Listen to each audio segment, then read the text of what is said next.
সংগ্রামী আমির, ভাষা সৈনিক, কেয়ারটেকার সরকার ফর্মুলার রূপকার, বিশ্বের শত কোটি নির্যাতিত নিপীড়িত মজলুম মানুষের নয়নমণি, নন্দিত জননেতা অধ্যাপক গোলাম আজম, অধ্যাপক গোলাম আজম।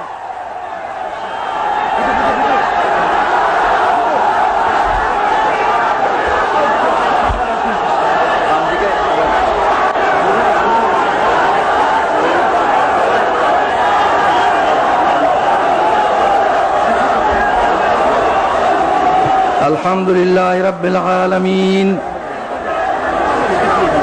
আলহামদুলিল্লাহ রাব্বিল আলামিন, ওয়াসসালাতু ওয়াসসালামু আলা সাইয়্যিদিল মুরসালিন ওয়া আলা আলিহি ওয়া আসহাবিহি আজমাইন।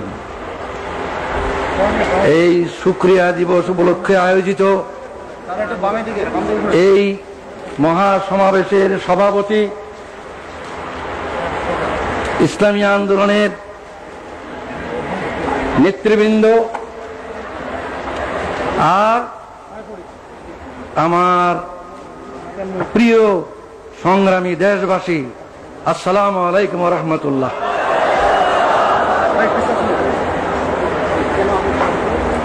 এই বাংলাদেশ আমার দেশ, এই দেশেই আমার জন্ম, এই দেশের রাজধানী ঢাকাই আমার জন্ম।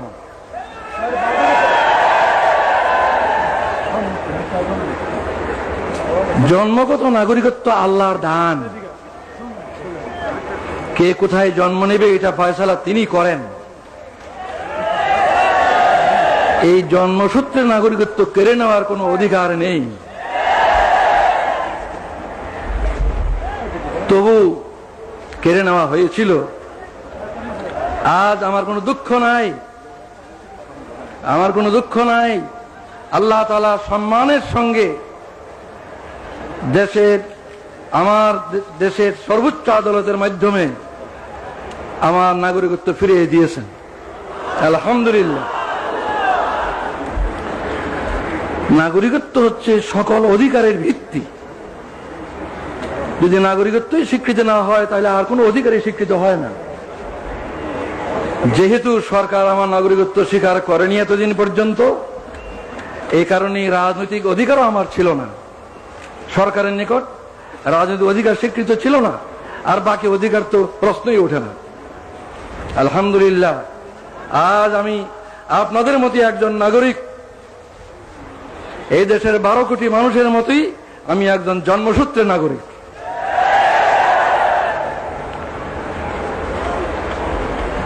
আজ 23 বছর পর আমার প্রিয় দেশবাসীর সামনে হাজির হওয়ার আমার সৌভাগ্য হলো। 23 বছর পূর্বে আমার এই প্রিয় দেশের মাঠ, ময়দান, রাজপথ আমার বিচরণ ক্ষেত্র ছিল। এই 23টি বছর আমার জীবন থেকে কেড়ে নেওয়া হয়েছে। দুঃখ নয়, আল্লাহ তাআলা আবার আমাকে সুযোগ করে দিয়েছেন। আপনাদের সাথে সেই শুকরিয়ার শরীক হওয়ার জন্য আমি আজকে হাজির হয়েছি। আজকে আমি অনেক বেশি কথা বলতে চাই না, আজ সূচনা মাত্র। ইনশাআল্লাহ কথা বলার আরো সুযোগ আল্লাহ তাআলা দেবেন, আমি আশা করি, যদি বাঁচিয়ে রাখেন আল্লাহ। আজ আমি অল্প কটি কথা বলি, আপনাদের কাছ থেকে বিদায় হতে চাই। আমার প্রথম কথা হলো, 23 বছর পর, বিগত 23 বছরের দিকে আমি দৃষ্টি দিয়ে শ্রদ্ধার সঙ্গে স্মরণ করছি আমার এই দেশের অনেক বড় বড় নেতাকে, যারা দুনিয়া থেকে চলে গিয়েছেন। তাদের মধ্যে দুজন নেতা এমন, আইয়ুব খানের স্বৈর শাসন আমলে যাদের সাথে মিলে আমি গণতান্ত্রিক আন্দোলনে একসাথে কাজ করেছি, সেই দুইজন আজকে নেই দুনিয়ায়। তারা হলেন মৌলানা আব্দুল হামিদ খান ভাসানী এবং শেখ মুজিবুর রহমান। এরপর আমি স্মরণ করি আরো দুজনকে, এই দেশে গণতন্ত্র পুনর্বহালের জন্য যাদের অবদান অস্বীকার করার সাধ্য কারো নেই, সেই দুইজনও দুনিয়ায় নেই আজ। একজন জেনারেল আতাউল গনি উসমানী, আর একজন জেনারেল পরবর্তীকালে প্রেসিডেন্ট জিয়াউর রহমান। শ্রদ্ধার সঙ্গে তাদের স্মরণ করি। আরো স্মরণ করি কয়েকজনকে যারা এদেশে আল্লাহর দ্বীন, আল্লাহর কালিমার ঝান্ডাকে সমুন্নত করার জন্য আজীবন চেষ্টা করে গেছেন। তাদের অবদানকে আমি স্মরণ করি। তারা হলেন মৌলানা আতহার আলী, মৌলানা মোহাম্মদ আব্দুর রহিম, মৌলানা মোহাম্মদুল্লাহ হাফিজি হুজুর এবং সরসিনার মৌলানা আবু জাফর মোহাম্মদ সালেহ, পীর সাহেব সরসিনা, আরো অনেকেই 23 বছরের আগে যারা দুনিয়া থেকে গুজরে গেছেন তাদের কথা আমি উল্লেখ করলাম না। এই 23 বছরে যাদেরকে হারিয়েছি তাদের কথা স্মরণ করে, শ্রদ্ধার সঙ্গে স্মরণ করে আমি আমার এই দ্বিতীয় কথা শেষ করলাম। এরপর 72 বছর বয়সে দাঁড়িয়ে আমি ভাবছি যে আমার ডাক কবে আসে আল্লাহর পক্ষ থেকে। তিনি কতদিন দুনিয়াতে আমাকে কাজ করার সুযোগ দেবেন তিনি জানেন। আমার কোনো ব্যক্তিগত উচ্চাকাঙ্ক্ষা নাই। আমি নিজে দেশের বড় কিছু হব, দেশের কোনো কর্তা হব, এই ধরনের কোনো কামনা আমার নাই। কিন্তু একটি কামনাই আমাকে অস্থির করে যে দুনিয়া থেকে যখন বিদায় নেব তখন আমার এই দেশবাসীর 12 কোটি মানুষকে কি অবস্থায় আমি রেখে যাব। তাদেরকে সুখী নিরাপত্তাবোধ নিয়ে বেঁচে থাকার মতো অবস্থায় রেখে যেতে পারবো কিনা, এটা আমার সবচেয়ে বড় চিন্তা। ক্ষুধা তৃষ্ণা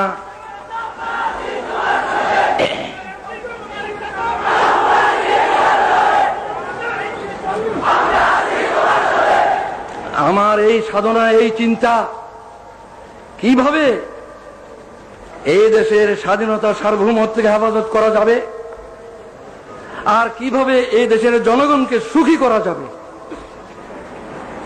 ভাত, কাপড়, বাসস্থান, চিকিৎসা, শিক্ষা, স্বাস্থ্য, এগুলোর কারণে মানুষ কষ্ট পাবে না এমন অবস্থায় যদি রেখে যেতে না পারি, যাবার সময় যদি তাদেরকে সুখ শান্তিময় অবস্থায় দেখে যেতে না পারি, তাহলে এই জীবনের সার্থকতা কি?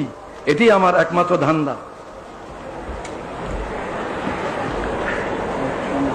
এই কথাটা চিন্তা করা সহজ, কাজটি সবচেয়ে কঠিন। কিভাবে আমাদের এই দেশের লোক এই দুর্নাম থেকে মুক্তি পাবে যে এই দেশ নাকি গরিব এবং ভিক্ষুকের দেশ। সারা দুনিয়ায় এই বদনামের বোঝা আমরা বয়ে বেড়াচ্ছি। এই দেশের লোকের উন্নতি হোক, এই দেশের লোকের এই বদনাম ঘুচুক, এটি আমার সবচেয়ে বড় সাধনা, সবচেয়ে বড় কামনা। এই বিরাট কাজটি এমনি এমনি হবে না, কোন এক দলের পক্ষে সম্ভব হবে না, কোন দলীয় সরকার একলা পারবে না, অনেক সমস্যা। তাই আমি মনে করি যে এই বিরাট কাজটি করা তখনই সম্ভব হবে যদি আমরা রাজনৈতিক ভেদাভেদ, বিদ্বেষ, হিংসা, সন্ত্রাসী রাজনীতি এবং এজিটেশনাল পলিটিক্স, উত্তেজনাপূর্ণ রাজনীতি ইত্যাদি ক্ষান্ত করে সুস্থ রাজনীতি আমরা সবাই করতে রাজি হই।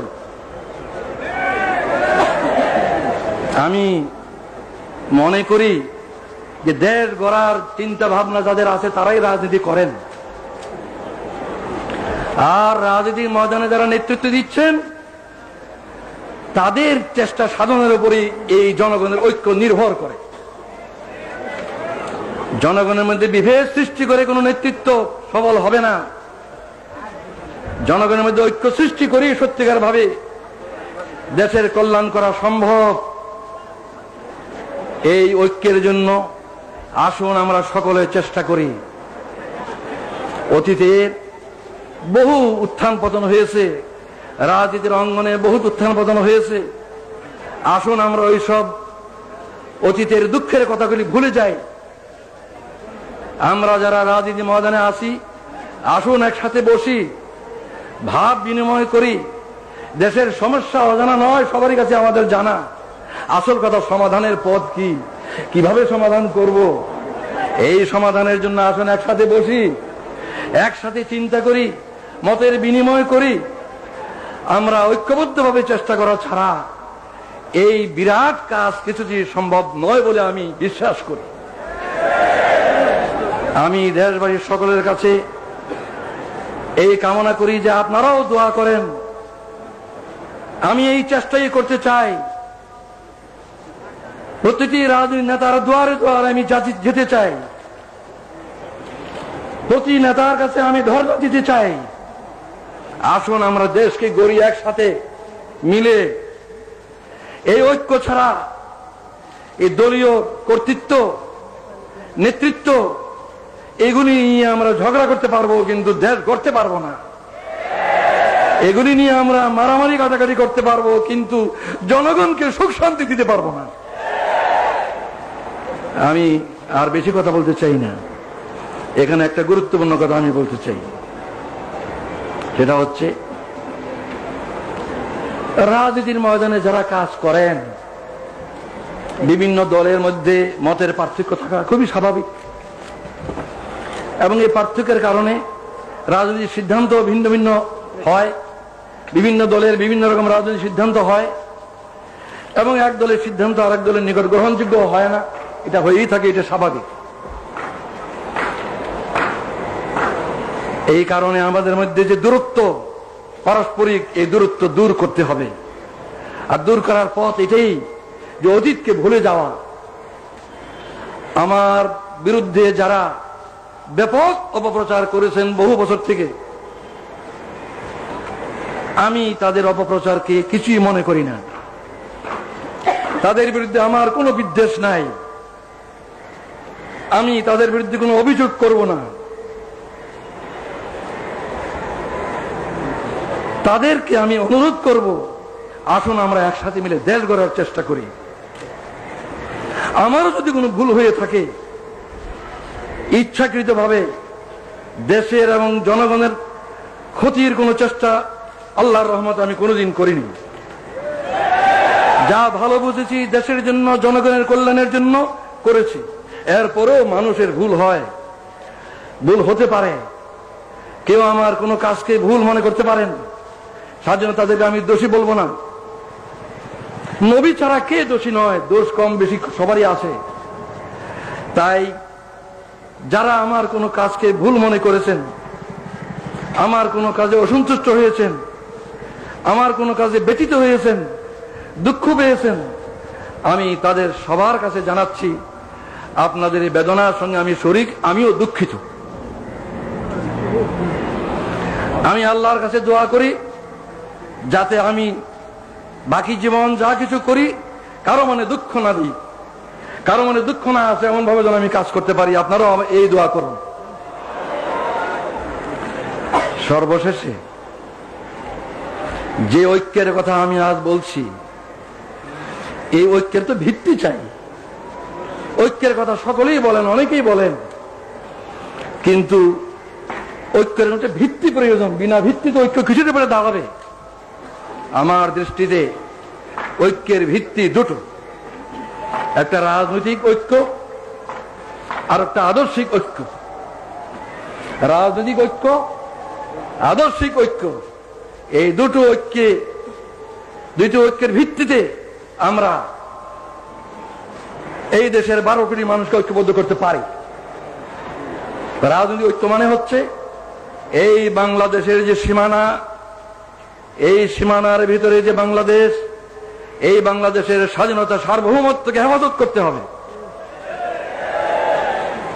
অত্যন্ত বেদনার সঙ্গে লক্ষ্য করছি, বিদেশ থেকে এসে কিছু লোক আমাদের দেশে এই কথা বলার সাহস পায় যে 47-এর সীমানা উঠিয়ে দিতে হবে। 47 সীমানা উঠিয়ে দিলে বাংলাদেশ কোথায় থাকবে? 47 ভারত ভাগ করে যে সীমানা ঠিক করা হয়েছিল, সেই সীমানায় কি বাংলাদেশের সীমানা নয়? 71 কি সেই সীমানার ভিতরে স্বাধীন বাংলাদেশ কায়েম হয়নি? এই সীমানার হেফাজত করা হলো রাজনৈতিক ঐক্যের পয়লা ভিত্তি, রাজনৈতিক ঐক্যের ভিত্তি। এটাই যারা এই সীমানা তুলে দিতে চায় তারা এদেশের স্বাধীনতার রক্ষক হতে পারে না। যারা এই সীমানা তুলে দিতে চায় তারা এদেশের স্বাধীনতা সার্বভৌমত্বে বিশ্বাস করে না। আমি বিশ্বাস করি দেশের দায়িত্বশীল সকল রাজনৈতিক দল এই বিষয়ে একমত যে বাংলাদেশের এই সীমানার ভিতরে যে সীমানা 47 হয়েছিল এবং 71 যে সীমানাকে নিয়ে স্বাধীন সার্বভৌম বাংলাদেশ প্রতিষ্ঠিত হয়েছে, এই সীমানার হেফাজত করা আমাদের সকলের পবিত্র দায়িত্ব এবং এটা আমাদের রাজনৈতিক ঐক্যের ভিত্তি। কিন্তু রাজনৈতিক ঐক্য কি যথেষ্ট? রাজনৈতিক ঐক্য কখনো যথেষ্ট নয়। আদর্শিক ঐক্য ব্যতীত রাজনৈতিক ঐক্য ক্রিয়াশীল হয় না। আমি অনেক ভেবে চিন্তে তালাশ করে দেখেছি যে 3টি কথাই হচ্ছে আদর্শিক ভিত্তি। 3টি কথাই হচ্ছে আদর্শিক ভিত্তি। আল্লাহ যিনি আমাদেরকে সৃষ্টি করেছেন, যিনি আমাদের মনিব, মাহবুদ, প্রভু, সেই আল্লাহ ঐক্যের, আদর্শিক ঐক্যের পয়লা ভিত্তি। সেই আল্লাহ মানব জাতির দিশারি হিসাবে, পথ প্রদর্শক হিসাবে তার রসুলকে পাঠিয়েছেন, যুগে যুগে রসুলগণকে পাঠিয়েছেন। সর্বশ্রেষ্ঠ রসুল মুহাম্মদ রাসূলুল্লাহ সাল্লাল্লাহু আলাইহি ওয়াসাল্লাম হচ্ছে দ্বিতীয় আদর্শিক ভিত্তি। তৃতীয় আদর্শিক ভিত্তি হচ্ছে আল কোরআন, যা মানব জাতির জীবন বিধান আল্লাহর পক্ষ থেকে রসুলের মাধ্যমে এসেছে। এই আল্লাহ, আল্লাহর রসুল এবং আল্লাহর কোরআন এর কোনটাই জামাত ইসলামীর দলীয় সম্পদ নয়। এই তিনটার কোনটাই কোন দেশের কোন দলের তাদের নিজস্ব সম্পদ নয়। এই সম্পদের ভিত্তিতে আমাদের মধ্যে ঐক্য না হওয়ার আমি কোনো কারণ দেখি না। আমি অত্যন্ত আনন্দ বোধ করি যে আমাদের দেশে প্রধান প্রধান দলগুলির নেতৃবৃন্দ তারা মুসলিম। আমাদের দেশের প্রধান প্রধান দলগুলির নেতৃবৃন্দ মুসলিম। তারা নামাজ পড়েন, হজ করেন, কোরআনকে তারা অস্বীকার করতে পারেন না। নামাজ, রোজা, হজ এগুলি কোরআনেই আছে, তারা এগুলি করেন। সুতরাং আমি কি করে মনে করবো তারা কোরআনকে পছন্দ করেন না? নিশ্চয়ই তারা কোরআনকে বিশ্বাস করেন। তাই আমি এই আকুল আবেদন জানাই, রাজনৈতিক ঐক্যের ভিত্তি বাংলাদেশের সার্বভৌমত্ব এবং স্বাধীনতাকে রক্ষা, আর আদর্শিক ভিত্তি হচ্ছে আল্লাহর প্রতি দৃঢ় বিশ্বাস এবং আস্থা, যেটা আমাদের বাংলাদেশের শাসনতন্ত্রে আছে। দ্বিতীয় মুহাম্মদ রাসূলুল্লাহ সাল্লাল্লাহু আলাইহি ওয়াসাল্লামের নেতৃত্ব, তৃতীয় কোরআনের বিধান। এই ঐক্যের ভিত্তিকে যদি আমরা গ্রহণ করি, কাল থেকে আমরা দেশ গড়ার কাজ শুরু করতে পারি। আমি বিদায়ের আগে জনাব আব্বাস আলী খান সাহেব, যিনি এতদিন ভারপ্রাপ্ত আমির হিসাবে এই ভার বহন করেছেন, তিনি আমার চেয়ে 7 বছরেরও বয়সে বেশি। আমি 72 আর উনি 79। এই বয়সে উনি যে বিরাট দায়িত্ব পালন করেছেন, আমার কাঁধের বোঝা তার কাঁধে নিয়ে যে দায়িত্ব পালন করেছেন, সেজন্য এই সক্ষমতার জন্য আমি আল্লাহ শুকরিয়া জানাই। আমি তাকে মুরব্বী মনে করি বয়সের দিক দিয়ে। আমি তাকে অনুরোধ জানাই যে তিনি আমার জন্য দোয়া করবেন, যেন আমার বাকি জীবন এই দেশের কল্যাণের জন্য, এই দেশের জনগণের সমৃদ্ধি উন্নতির জন্য, সুখ শান্তির জন্য ঠিক মতো কাজ করতে পারি। আর জাতীয় ঐক্য সৃষ্টির জন্য যে আমি নিয়ত করেছি, সেই নিয়ত যেন আল্লাহ তাআলা আমার পুরা করেন, এই দোয়া করার আবেদন জানিয়ে আমি বিদায় নিচ্ছি। এই বলে আল্লাহু আকবার, বাংলাদেশ জিন্দাবাদ, জামাতে ইসলামী জিন্দাবাদ। খোদা হাফিজ। আসসালামু আলাইকুম ওয়া রাহমাতুল্লাহ।